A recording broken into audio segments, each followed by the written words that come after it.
All right, time for a little friendly fire. Jason, Whitlock, Shemeka Michelle. Shemeka, I have a great topic for us today. It was just last week where we did some shows on Charleston White, and you and I both kind of defended Charleston White, and I'm bringing this up to see if maybe this latest incident with Charleston White is going to make either one of us recalculate what we said about Charleston White. Charleston White is somewhere in small town Texas doing a comedy show and gets in an argument with some guys off stage. And the next thing you know, a fight breaks out. Let's play the video of Charleston White getting jumped on stage. Talk right. I already got the back here. Talk right. I get booed. Talk right. I already got the back here. I don't give a damn I get booed. I done already got paid. You paid to see me. You paid to see me. Lakers, chairs, and wine ass. Pull out some money though. Pull out some money though. Pull out some money though. Bitch ass. Pull out some money. Pull up. I hit you in your goddamn head. Pull out some money, nigga. I hit you in your goddamn head. Hit you in your goddamn head.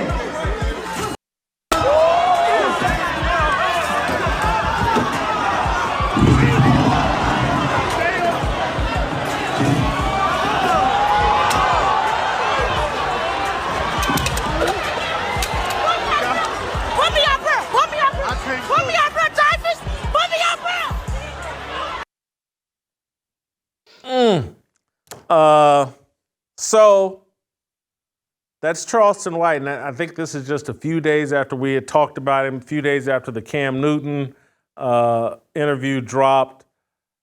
That's a really bad look and speaks to the energy that Charleston White pushes out there. He's constantly challenging people, and in my view, I would not be surprised if he doesn't face some criminal charges, because that man was off stage when he hit him with the vase. The guy's just standing up shouting back. He hadn't done anything super aggressive. Charleston then came back and put out videos disputing whether anybody beat him up. Look at my face. No one laid a hand on me. I won. I got the money. But Charleston White puts a lot of aggressive, ghetto, for lack of a better word, energy out there, and he got met with some back here. Anyway, I'm gonna let you go first. Does this in any way change your opinion of Charleston White? It doesn't. I do think that he was wrong for actually throwing the vase and then hitting the guy with the microphone, because if you're going to have verbal words, then I'm okay with that. But to me, your security should have handled if that guy would have actually been able to get on stage and try to get to you. But you provoked him even more by throwing the vase and then hitting him with the microphone. I think Charleston went too far with that. I don't have an issue with him going back and forth, with words, because obviously the guy was heckling him. I've seen that happen to comedians before, and Charleston shot back verbally. But even when the guy started to get up and walk towards the stage, Charleston should have let his security handle that. I couldn't help but be distracted, Jason, by the woman who sounded like she was too fat to get on stage herself when she kept saying, "Put me up here." Like, the guys got on stage fine. Why you can't get on stage, lady? But I think Charleston was wrong with that. But what I also think it shows too, Jason, is how we can be so offended with words. I remember how people thought Kevin Samuels deserved to die simply because of the things that he said that got under their skin so much, and it made them so angry. That's how I look at this whole Charleston White thing. How is this man in internet land getting y'all so worked up and getting y'all so angry? I've seen people even say, he got what he deserved because he's a rat or because he's a snitch. Like, give me a break, people. We sit here and condone things that we know are hurtful to our community. What do you mean he needs to be beat up and he got what he deserved because he's a snitch? I have a friend whose son was murdered at 15. They have never, ever arrested someone for his murder. Why? Because the people that actually looked and watched him get shot, nobody saw anything. We don't know because no one wants to be a snitch. So the fact that I'm seeing people who normally can think logically say he got what he deserved because he's a snitch or because he's a rat, y'all sound foolish. And why is this man, who most of you will never meet in person, you will only see his content online, how does he make you that angry that you want to see him beat up just because he talks too much? You think he talks too much junk. That's crazy to me. All right, before I give my take, I want to tell the audience, if you like this content, support one of our great sponsors like Patriot Mobile. Switch today to Patriot Mobile. Get the same great nationwide coverage while supporting conservative values you believe in. Go to patriotmobile.com/Jason or call 972-PATRIOT. I've been a Patriot Mobile user now for almost a year. It's been great. I suggest you do the same. Shemeka, this has given me a different outlook on Charleston White in terms of, again, my argument has always been Charleston White says things that perhaps allow someone like myself or the people on this show to be able to be heard in context to an audience that doesn't want to hear us because they've been programmed to believe, if it's conservative or if it's Christian or if it's right wing, we have to ignore it.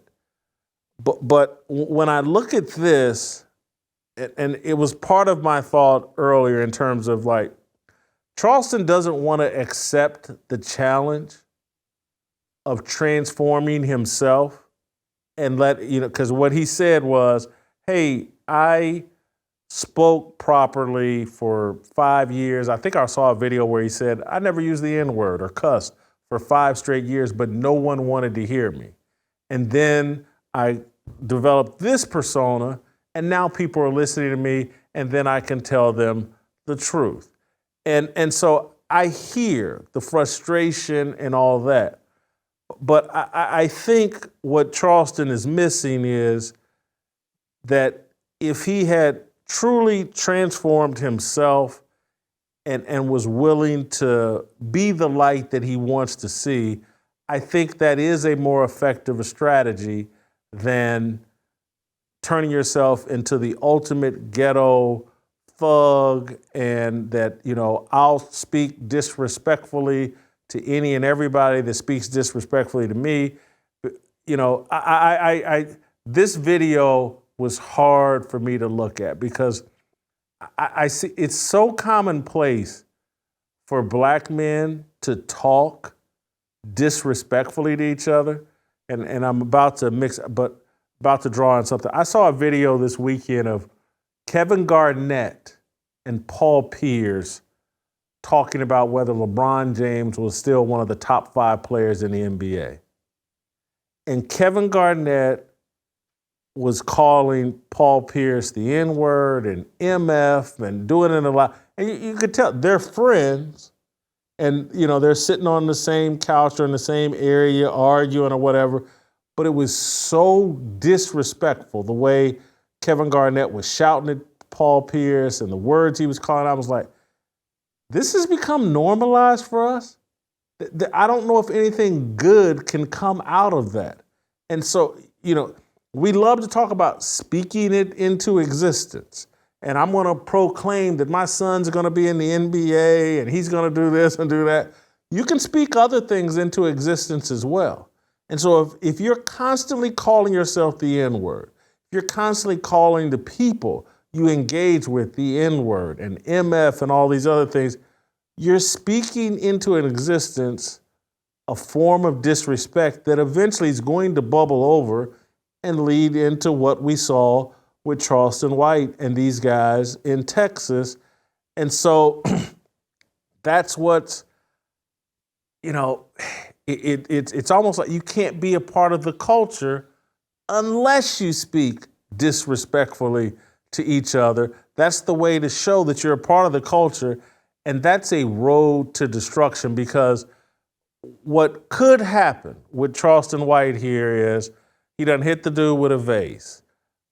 He done hit him with a microphone. Whoever this guy is and his friends in tech, they're not going to forget. And the way things normally play out, it's like, oh, we're going to catch this dude slipping somewhere and it's going to be on. This is what got Tupac killed. It's to a lesser degree, it's what got Biggie killed. You want to beef on wax and talk crazy to each other. Eventually, we know where that leads. It leads to a level of violence where someone has ended up dead. And so, I'm still hoping to get an interview with Charleston White, but boy, this was a bad look for Charleston White this weekend. We may have to circle back to that conversation with Anthony and Virgil again. I'm sure they'll want to gloat a little bit, but I'll give you a final thought if you have one, or any reaction to what I just said. Look, I do think faith cometh by hearing. So I do think when you're constantly calling someone a different name, that is going to manifest. So I think it's wrong. Again, I said I didn't have a problem with his 4-letter words. Has more than 4 letters. So, I do think that he provokes anger, but I honestly don't think if Charleston was who he used to be or having the message that he used to have, I don't know if he would be coming across our timelines. I honestly don't. When people sent me his stuff, it was because he was inflammatory. Now, does that mean he should just stay where he is and not try to grow? Absolutely not, because anything that doesn't grow is either dead or retarded. So he should be trying to grow and evolve as a person. But I do still think that there is a message there that could benefit people if it's not so crowded up in so much other rigmarole. I do think that there's good there and that he has a message that can be heard if he gets rid of all of the other antics and shenanigans. I think even for myself, I don't think I would be here on this show if I just, went along and said things the nice, soft way that some people say it. I think that the way I phrase things, which is just who I am, sometimes get me heard a little bit more than if I was this nice, sweet, calm person. But that's just, my personality. I'm not putting on a character. Sometimes I don't even realize the way that I've said things, but I do know that has caused me to stand out over the years, simply because there are women that used to put their opinion on Facebook 10 years ago that are still putting their opinions on Facebook and no one cares. But because of the way I said things, it got people's attention.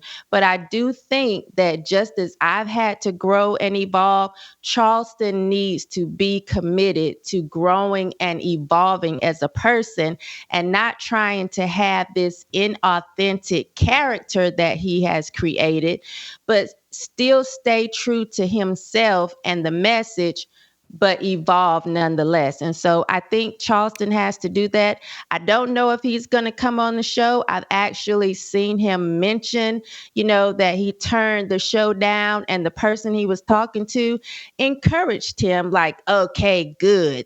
And, I had to make a comment on that because I thought, this whole I hate Jason Whitlock thing, it really gets under my skin because it just shows how small-minded or how closed-minded people are, that they don't even want someone to have a conversation with you. If it's not them, they don't want anyone else to have it. And so Well, hold on, Yeah, you got to give me the details on that.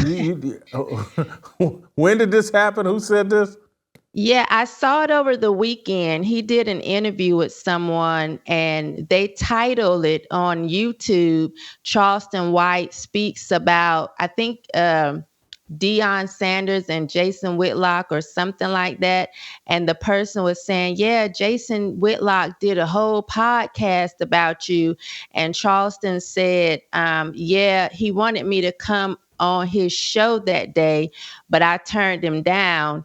And the guy was like, okay, good, because that man, woo. And I'm like, it's really disingenuous if you watch the show to say, okay, good, that Charleston didn't make it, because it wasn't, you weren't inviting him there to, tear him down. And so, again, this is what we do as people. When you don't like someone, what they're saying, you get so in your feelings and don't want to see anybody prosper behind it because this person has just made you so angry. So I can't remember the name of the person who Charleston was interviewing with, but they were happy that he wasn't able to make the show last week. So I want you distracted me a little bit with that, but I'm going to say this. I didn't know that. That's good information, but I don't think that means we won't get Charleston White though. But Charleston White speaks on Cam Newton and Jason Whitlock. Is that the video you're talking about? Yeah, maybe. And it's an attorney that he's talking to. No, this is some dude, OG Mooney. That's anyway, it. I'll find attorney. it. Oh, it is? Mm-hmm. Oh, he's only got 532 subscribers. Mm-hmm.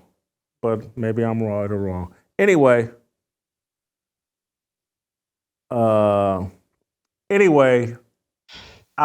I was thinking about in terms of his ability to reach people is I was thinking about Martin Luther King and Malcolm X and how they commanded large audiences while not speaking profanely. And we've seen Louis Farrakhan, large audience without speaking profanely. Now, did speak in inflammatory ways, probably all three of them.